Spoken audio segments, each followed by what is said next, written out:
Okay, so now we're going to look at compound interest. And compound interest is interest that is computed on your original investment as well as on any accumulated interest. So it is compounded. Think about this one as more complicated. We've learned about simple interest, and simple interest is a very simple formula. This one's going to be a more complicated formula for the problem.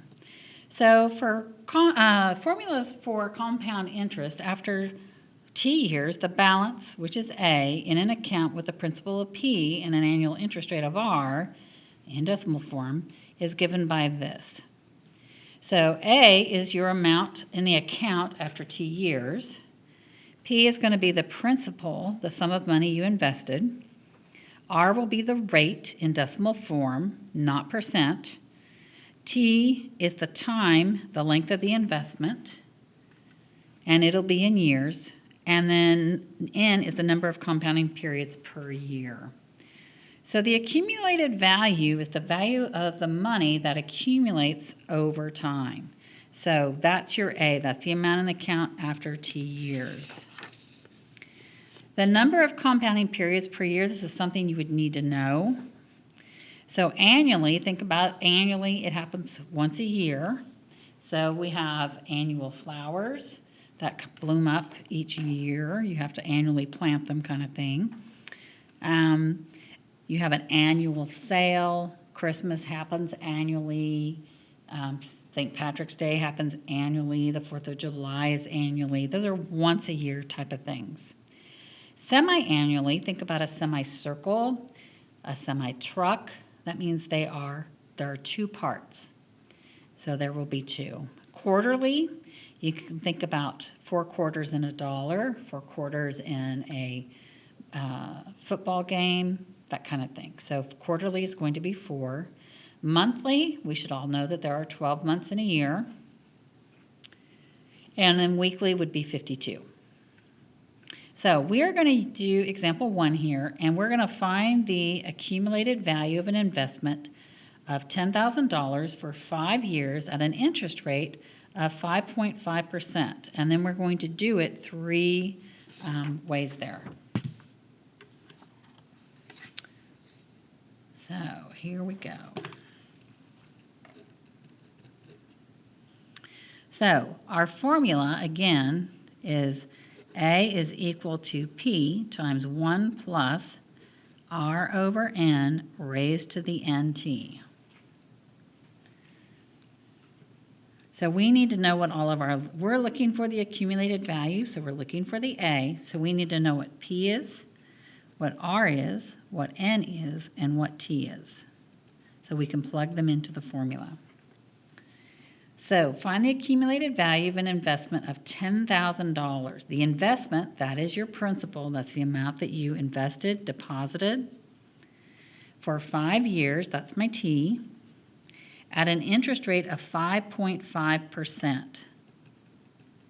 Now remember that interest rate has to be put into a decimal. So it's going to be 0.055 will be the decimal. And first off, for part A, we are looking for semi-annually. So that N will be equal to 2. So we will have A is equal to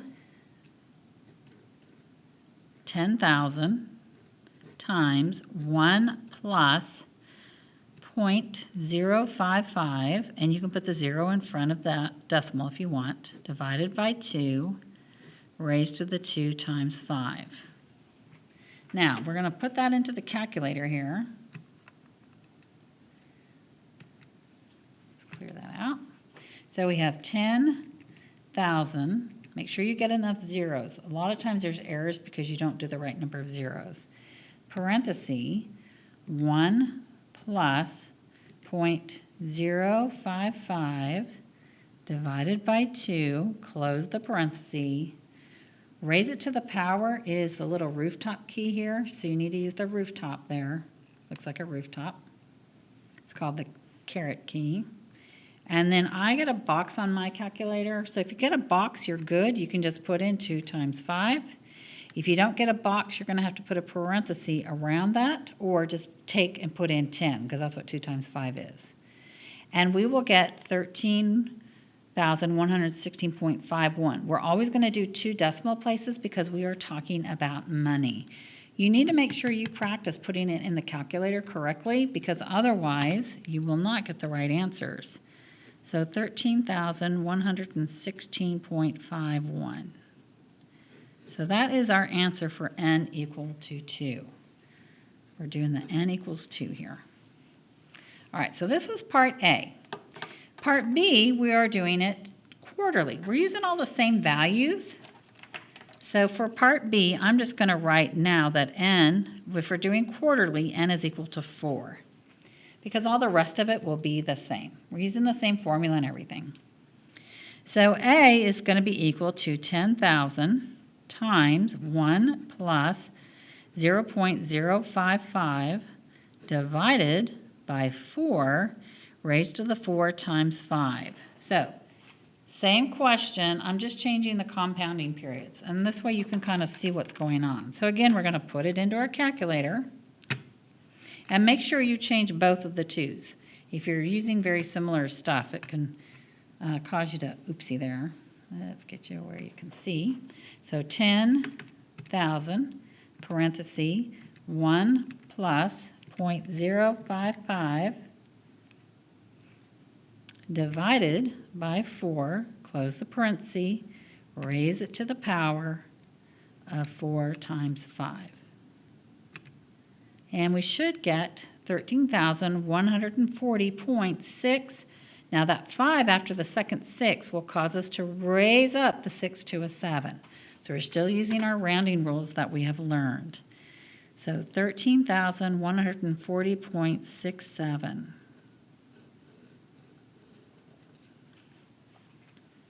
All right, let's look at part C. Part C, we're doing monthly, so our n will now be equal to 12. Everything else is the same. So A is 10,000 times 1 plus 0.055 divided by 12 raised to the 12 times 5. All right, so we have 10,000 times 1 plus 0.055 divided by 12 raised to the 12 times 5. And we get 13,157.037 makes it become 0.04. So 13,157.04. So make sure you round it correctly. So we're looking at the same values.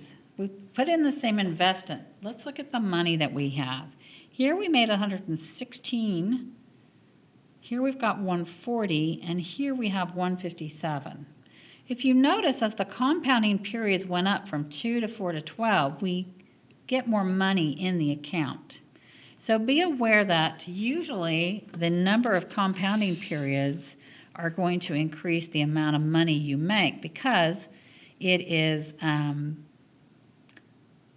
being compounded more often. They're using that. Now with credit cards, this is where you have to be careful. Credit cards, some of those are compounded daily. So the more compounding periods for something like a credit card is not how much you make, it's how much you pay. So these are, because we're investing the money, this is how much we're making in total. This is not the amount of interest. If we wanted to find the interest, how would we do that? Well, I would take this amount minus the initial investment to get how much interest we're earning. This is the total amount in the account. That's the difference between simple interest and this. Like I said, in the simple interest part, we can take the simple interest and then add it to the amount that we put in this case it's 10,000, and find out that value, the total.